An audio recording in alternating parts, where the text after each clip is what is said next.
కార్మికుల చట్టాల్లాగా సాఫ్ట్‌వేర్ ఉద్యోగులకంటూ ఒక చట్టం తీసుకురావాలని సాఫ్ట్‌వేర్ ఉద్యోగులందరూ ఉద్యమం చేయకపోతే అన్యాయంగా నాశనం అయిపోతారు. ఇప్పుడు రాబోయే రోజుల్లో ఆర్టిఫిషియల్ ఇంటెలిజెన్స్ అని చెప్పి, లేకపోతే ఇంకోటి అని చెప్పేసి క్వాంటమ్ అని ఇట్లాగొచ్చేసి ఉద్యోగాలు పోతా ఉంటే ఎట్లాగా?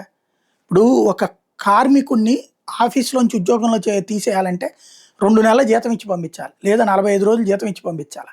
అట్లాగే దానికి కారణాలు కరెక్ట్‌గా ఎస్టాబ్లిష్ చేయాలి. ఓ ప్రైవేట్ కంపెనీలో ఈఎస్ఐ, పీఎఫ్ వచ్చేటటువంటి ఉద్యోగిని తీసేయడానికి బోలెడు ఫార్ములా ఉంది. ఆ ఉద్యోగి గనక తన తప్పు లేదని కోర్టులో లేబర్ కోర్టులో నిరూపించుకుంటే గనక సదరు సంస్థ లేదు మాకు అతను వద్దు అంటే గనక టోటల్‌గా అతని జీవితంలో ఎన్ని సంవత్సరాల పాటు అవకాశం ఉందో ఇంకా ఉద్యోగం చేయడానికి అందులో 45 డేస్ అని ఆ లెక్క కట్టి డబ్బులు ఇప్పిస్తారు. ఇక్కడొచ్చేటప్పటికి అట్లాంటిది లేదు. సాఫ్ట్‌వేర్ ఇంజినీర్ పాపం రాత్రి పగలు వాళ్ళు కష్టపడి చదువుకుని ఆ స్థితికొచ్చారు. వాళ్ళని అకస్మాత్తుగా పింక్ స్లిప్ అంటారు, ఉద్యోగం తీసి అవతల పడేస్తారు. ఖచ్చితంగా సాఫ్ట్‌వేర్ కంపెనీలు ఎవడు పెడుతున్నా సరే, ఎవడు నడపాలనుకున్నా సరే, ఉద్యోగం నుంచి తొలగించాలనుకున్నప్పుడు 6 నెలల జీతం మినిమమ్ ఇవ్వాలా? 6 నెలల జీతం. అలాగే ఏడాది పాటు ఇంకొక 6 నెలల పాటు 50% శాలరీ ఇవ్వాలి. ఆ మొత్తం ఒకేసారి ఇచ్చేసి పంపించినా పర్లా, లేదంటే గనక నెల నెల జీతంతో పాటు అట్లా వేసినా పర్లేదు ఉద్యోగం తీసేసిన తర్వాతనైనా సరే. ఈలోపు వాళ్ళు ఇంకో ఉద్యోగం ఎతుక్కోగలుగుతారు.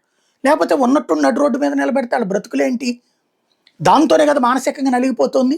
నిన్నటిదాకా దర్జాగా ఉన్నాడు ఒక్కసారిగా అకస్మాత్తుగా ఎక్కడ బతకాలో తెలీదు, వాళ్ళ ఈఎంఐలు ఏమైపోతాయో తెలీదు, వాళ్ళ జీవితాలు ఏమైతాయో తెలీదు.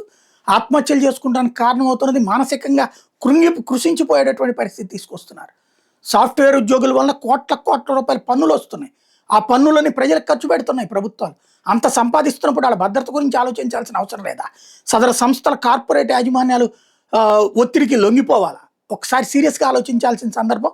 సాఫ్ట్‌వేర్ ఇంజినీర్లు అందరూ ఒక అప్లికేషన్ పెట్టండి. ఏది ఆన్‌లైన్‌లోనే మీకు చేతొచ్చు కదా!